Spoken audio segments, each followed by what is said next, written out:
The US President Donald Trump has issued another executive order, this time to review an act designed to keep banks in check.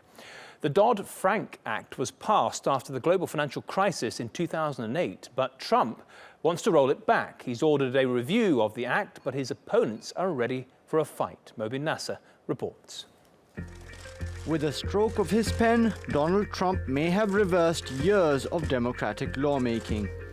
He's issued an executive order to review the Dodd-Frank Act. The law was meant to prevent another financial crisis happening, and Trump's got people worried. He seems to be handing over the keys to the very guys who broke this economy, who made it work for those at the top. Dodd-Frank was enacted after the global financial crisis of 2008. Back then, the government used taxpayers' money to bail out the banks, saying they were too big to fail as the economy was so dependent on them. But giving their money to private banks angered a lot of taxpayers, and the government came up with the Dodd-Frank Act to rein in the bankers.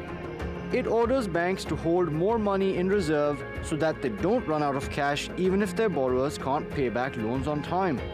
It also stops banks from using depositors' money in risky investments.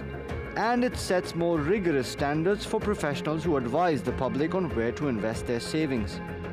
Last November, Trump described Dodd-Frank as a sprawling and complex piece of legislation that has unleashed hundreds of new rules and several new bureaucratic agencies. President Trump met chief executives of a number of large companies just before signing the executive order, and he says he wants his administration to focus on jobs and the economy. I am going to be the greatest jobs president that God ever created. Remember that. But any changes to Dodd-Frank will go through regulators like the Federal Reserve and the Securities and Exchange Commission. So it could be a long while before the Dodd-Frank Act is dismantled, if ever. Mobin Nasir, TRT World.